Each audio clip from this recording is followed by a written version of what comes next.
I'd like to take you on a journey back in time, back to an era that required courage, resilience, and adaptability, the Great Depression. And our guide on this journey will be none other than my very own grandmother. My grandmother was a minimalist before it was a trend, a survivor who could teach survivalists a thing or two. And today, I want to share the wisdom that she passed down through generations.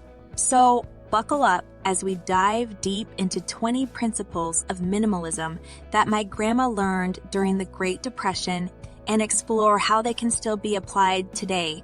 Principle 1. The power of versatility. My grandmother was a wizard in the kitchen. She could turn a handful of simple ingredients into a variety of delicious meals. This was her secret to saving money, reducing waste, and ensuring no one ever went to bed hungry. Principle 2. Waste not, want not. Nothing was ever wasted in Grandma's house. Leftovers were transformed into new meals. Broken items were repaired and old clothes found new life as rags, quilts, or even rugs. Principle 3. Prioritize needs over wants. My grandma was a master at distinguishing between wants and needs. She taught us that needs are essentials for survival, while wants are extras that can be lived without. Principle 4. Cherish experiences over possessions. Grandma knew that the happiness we derive from experiences will always outlast that from material possessions. She valued family gatherings, storytelling, and nature walks far above any physical objects. Principle 5. Homemade is best. We'll get to that in a second. I have a favor to ask of you. If you like this video so far, please subscribe to the channel. My grandma believed in the power of creating things at home. From baking bread to knitting blankets, homemade items not only saved money, but were also filled with love.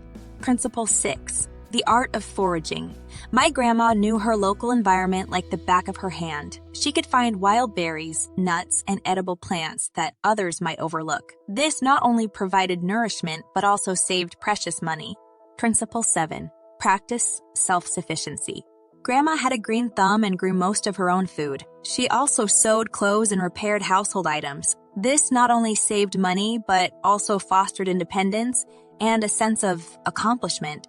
Principle 8. Use it up, wear it out. Instead of buying new at the first sign of wear or tear, Grandma would repair and reuse.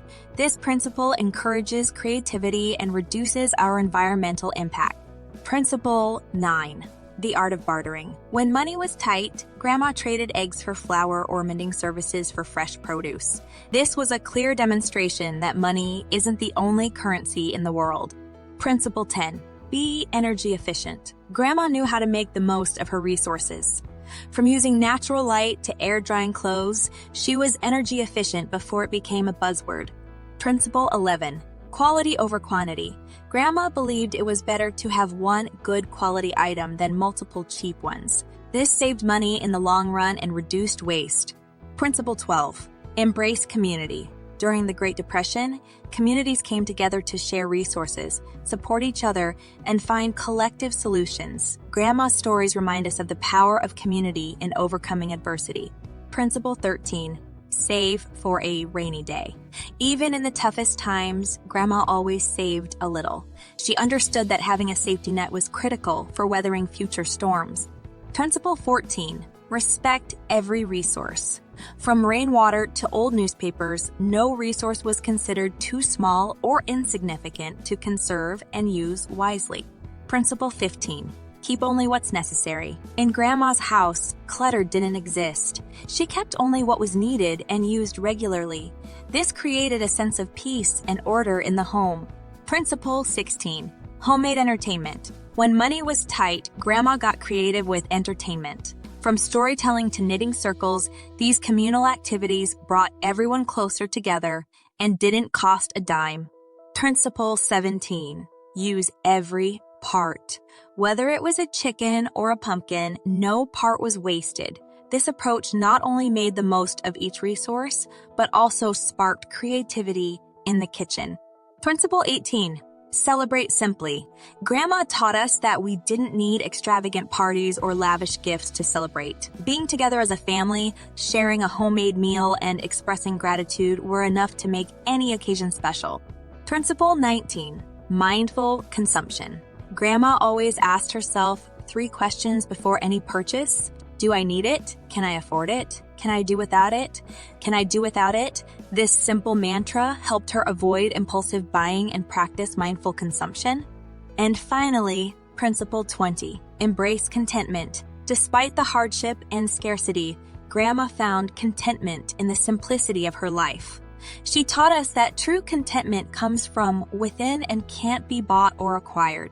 These principles not only carried my grandma through the hard times of the Great Depression, but they also left a lasting legacy that continues to guide our family. I hope they inspire you as well. Let's use these lessons to rethink our approach to consumption, value what we have, and lead a more fulfilling, minimalist life. Thank you for taking the time to journey back in time with me today. As we step into the future, let's carry forward the wisdom from our past. Until next time, remember, the best things in life aren't things,